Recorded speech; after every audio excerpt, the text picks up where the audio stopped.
दोस्तों पहले दिन से कहते आ रहे हैं कि ये एक नाअहल हुकूमत है। जब आईएमएफ से मुज़ाकरात शुरू हुए थे उसी दिन कह दिया था आपको ये हुकूमत जो कह रही है ऐसा मुमकिन नहीं और ना ही आईएमएफ वाले सागदार के रिश्तेदार हैं। तो ले हमारे ज़राए ने आज की बड़ी खबर दी है कि हुकूमत ने आईएमएफ से मौजूदा कर्ज प्रोग्राम नामुकम्मल ही खत्म करने का असूली फैसला कर लिया है और हुकूमत ने बजट के फौरन बाद अगले प्रोग्राम के लिए आईएमएफ से मुज़ाकरात का फैसला किया है। मौजूदा प्रोग्राम 30 जून को खत्म हो रहा है। इसका $2 अरब से ज्यादा का कर्जा मिलना बाकी है। $1 अरब कर्ज के लिए मुज़ाकरात मुकम्मल हो चुके हैं लेकिन स्टाफ लेवल मुआहिदा नहीं हो रहा। अगर स्टाफ लेवल मुआहिदा हो भी जाए तो 10वें और 11वें जायजे के मुज़ाकरात होना बाकी है। दोस्तों हमारे ज़राए का कहना है कि 30 जून से पहले दो जायजों के मुज़ाकरात मुकम्मल होना नामुमकिन है। मौजूदा कर्ज प्रोग्राम 30 जून को खत्म होगा। हुकूमत प्रोग्राम में तोसी नहीं कराएगी। बजट के फौरी बाद अगले प्रोग्राम के लिए आईएमएफ से मुज़ाकरात शुरू किए जाएंगे। हमारे ज़राए के मुताबिक मौजूदा हुकूमत मुज़ाकरात मुकम्मल ना कर सकी तो निगरान हुकूमत नया कर्ज प्रोग्राम मुकम्मल करेगी। दोस्तों मौशी टीम ने आईएमएफ से नया कर्ज मुआहिदा करने के लिए तैयारियां शुरू कर दी हैं। नया कर्ज मुआहिदा मौजूदा प्रोग्राम से ज्यादा सख्त होगा। आईएमएफ से नया बेल आउट प्रोग्राम 3 साल से जायद का होगा। पाकिस्तान को सितंबर में नए कर्ज प्रोग्राम की अशद जरूरत होगी। अगले माली साल में मजमूई तौर पर $24 अरब की अदायगियां करना है। दिसंबर तक पाकिस्तान को मजीद 9 से $11 अरब की गैर मुल्की कर्ज की अदायगियां करना है। दूसरी जानिब सुप्रीम कोर्ट में चीफ जस्टिस के इख्तियारात और रसूद नोटिस के तरीक़ेकार में तब्दीली से मुतालिक कानून supreme court practice and procedure act के खिलाफ केस की समाअत के दौरान चीफ जस्टिस ने रिमार्क्स दिए कि हुकूमत को अदलिया की कानून साजी से मुतालिक सुप्रीम कोर्ट से मुशावरत करनी है। चीफ जस्टिस पाकिस्तान की सरबराही में 8 रुकनी लार्जर बेंच ने केस की समाअत की। बेंच में justice Ejazul Hasan, justice Munib Akhtar, justice Mazahir Akbar Naqvi, justice Mohammad Ali Mazhar, justice Ayesha Malik, justice Hasan Rizvi और जस्टिस शाहिद वहीद शामिल हैं। दोस्तों आज समाअत का आगाज हुआ तो चीफ जस्टिस पाकिस्तान का कहना था कि अटॉर्नी जनरल साहब आपने कुछ कहना था। अटॉर्नी जनरल का कहना था कि हमारे दो कवानीन है, एक supreme court review of order and judgment act जबकि दूसरा supreme court practice and procedure act. दोनों कवानीन में वकील करने की शिकों की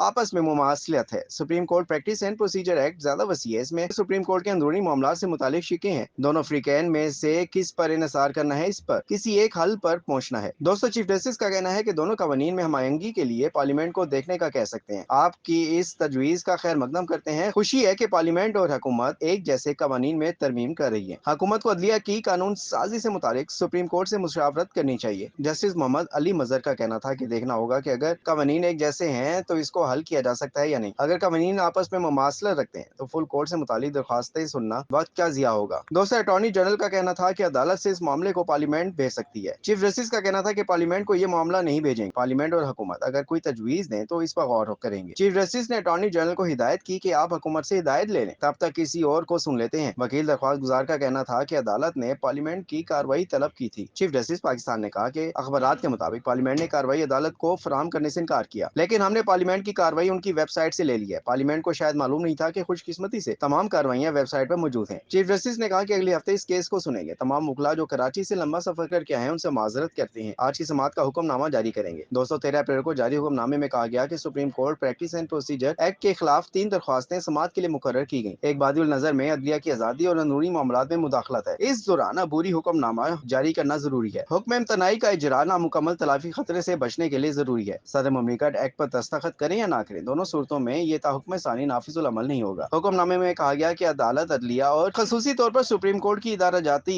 आजादी के लिए मुतफक्किर है। इस जिमन में मफाद आमा और बुनियादी इंसानी हकूक के लिए अदालत की मुदाखलत दरकार है। सियासी जमातें चाहें तो अपने मुकला के जरिए फ्रीक बन सकती हैं। दोस्तों इस्लामाबाद हाईकोर्ट ने ऑडियो लीक तहकीकात के लिए कायम खसूसी कमेटी की तश्कील के खिलाफ दरख्वास्त पर साबिक चीफ जस्टिस साकिब निसार के बेटे के तलबी का समन मुअत्तल करने का तहरीरी हुक्मनामा जारी कर दिया। इस्लामाबाद हाईकोर्ट के जस्टिस बाबर सत्तार ने 60 सफ़ात पर मुश्तमिल तहरीरी हुक्मनामा जारी किया। तहरीरी हुक्मनामे में अदालत ने आम अफराद की टेलीफोनिक गुफ्तगू की रिकॉर्डिंग्स और ऑडियो लीक्स पर अटॉर्नी जनरल से मामला तलब की है। दोस्तों अदालत ने वफाक, वजारत दाखिला, वजारत दिफा और पाकिस्तान टेली कम्युनिकेशन अथॉरिटी को भी पेटिशन में फ्रीक बनाने की हिदायत की है। सेक्रेटरी कौमी असम्बली समेत तमाम फ्रीकैन को नोटिस जारी करते हुए शिकवा जवाब देने की हिदायत की गई है। अदालत ने तजाज हसन, मखतूम अली खान, रजा रबानी और मोहसिन शाह नवाज रांझा को अदालती मुआवनीन मुकर्रर किया है। तहरीरी हुक्मनामे में अदालत ने कहा कि बताया जाए कि आइन और कानून शहरियों की कॉल्स की सर्विलेंस और खुफिया रिकॉर्डिंग की इजाजत देता है। अगर फोन रिकॉर्डिंग की इजाजत है तो कौन सी अथॉरिटी एजेंसी किस मैकेनिज्म से ये काम कर सकती है? ऑडियो रिकॉर्डिंग को खुफिया रखने और इसका गलत इस्तेमाल रोकने से मुतालिक क्या सेफ गार्ड्स हैं? अगर इजाजत नहीं तो शहरियों की प्राइवेसी के खिलाफ वर्जी पर कौन सी अथॉरिटी जिम्मेदार है? दोस्तों अदालत ने सवाल किया कि गैर कानूनी तौर पर रिकॉर्ड की गई कॉल्स को रिलीज करने की जिम्मेदारी किस पर आयद होती है? बताएंगे क्या पार्लियामेंट किसी प्राइवेट शख्स के मामले पर इंक्वायरी कर सकती है? क्या रूल्स इजाजत देते हैं कि स्पीकर आम अफराद की गुफ्तगू लीक होने पर खसूसी कमेटी बनाए? पार्लियामेंट के एहतराम और तहम्मुल करते हुए खसूसी कमेटी का नोटिफिकेशन मुअत्तल नहीं करे। हुक्मनामे के मुताबिक पेटिशनर नजम उल साकिब को खसूसी कमेटी कमेटी की तलबी का समन मुअत्तल है। दोस्तों, द लाहौर हाई कोर्ट ने 9 मई के वाक़े के बाद नजरबंद तमाम अफराद को फौरी तौर पर रिहा करने का हुक्म दे दिया है। अदालत ने फैसला किया है कि लाहौर समेत पंजाब के 11 अजला में PTI के कारकुनों की नजरबंदी के अहकाम गैर कानूनी है। लाहौर समेत पंजाब के 11 अजला में PTI कारकुनों की नजरबंदी के अहकाम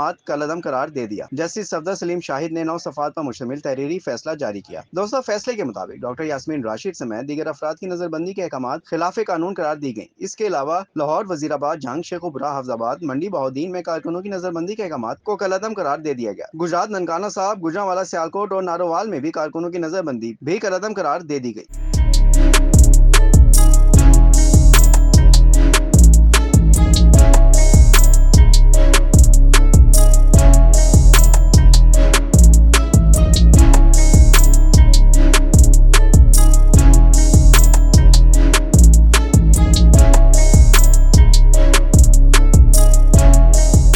दोस्तों, अदालती फैसले में कहा गया कि 9 मई के हैरानकुन वाक़ये ने पुरअमन और जमहूरी मुल्क के मसकशुदा तस्वीर पेश की। अमन अमान कायम रखना हुकूमत की जिम्मेदारी थी। 9 मई को सियासी लीडर की गिरफ्तारी पर मुल्क भर में अफसोसनाक रद्द-ए-अमल आया। हुकूमत ने 9 मई के वाक़ये पर बगैर सोचे समझे लातादाद नजरबंदी के अहकाम जारी किए। फैसले के मुताबिक हुकूमत के पास अगर कोई शवाहिद मौजूद थे तो फौजदारी मुकदमात में गिरफ्तारी के लिए बहुत वक्त था। गिरफ्तार अफराद को इल्जामात का पता तो होता कि वो अपना दिफा कर सकें। DC के नोटिफिकेशन में सिर्फ DPO की रिपोर्ट पर शहरियों को जेलों में डाल दिया गया। DC का नजरबंदी का फैसला पब्लिक मेंटेनेंस ऑर्डिनेंस 1960 के सेक्शन 3 की खिलाफ वर्जी है। तमाम नजरबंद अफराद को फौरी तौर पर रिहा किया जाए। दोस्तों, दूसरी तरफ पाकिस्तान तहरीक इंसाफ रहनुमा शहरियार अफरीदी की अदालती हुक्म के बावजूद दोबारा गिरफ्तारी पर तौहीन अदालत की दरख्वास्त पर IG इस्लामाबाद को नोटिस जारी कर दिया। इस्लामाबाद हाई कोर्ट में शहरियार अफरीदी और अदालती हुक्म के बावजूद दोबारा गिरफ्तार करने पर तौहीन अदालत की दरख्वास्त दायर की गई, जिस पर समाअत करते हुए जस्टिस अरबाब ताहिर ने IG इस्लामाबाद को नोटिस जारी कर दिया। शहरियार अफरीदी के वकील ने कहा कि मेरे मोक्कल को अदालती हुक्म के बावजूद दोबारा गिरफ्तार कर लिया गया, जबकि अदालत में भी पेश नहीं किया जा रहा। इस्लामाबाद हाई कोर्ट ने हुकूमती वकील को हिदायत की कि अब तक अदालत क्यों नहीं पेश किया, कल तक जवाब दें। शहरियार अफरीदी के वकील शेर अफजल मुरव्वत ने कहा कि आज हिदायत के साथ दरख्वास्त निपटा दें, कल मरकजी केस भी है। आपके हुक्म के बावजूद शहरियार अफरीदी को डेथ सेल में रखा गया है। आपने डेथ सेल से निकलने का जुबानी हुक्म दिया था, तहरीरी दे दें। जस्टिस अरबाब मोहम्मद ताहिर ने कहा कि कैसे हो सकता है कि हमारे हुक्म की तामील ना की गई हो। तौहीन अदालत का केस हम निपटा रहे हैं, कल दोबारा समाअत रखेंगे।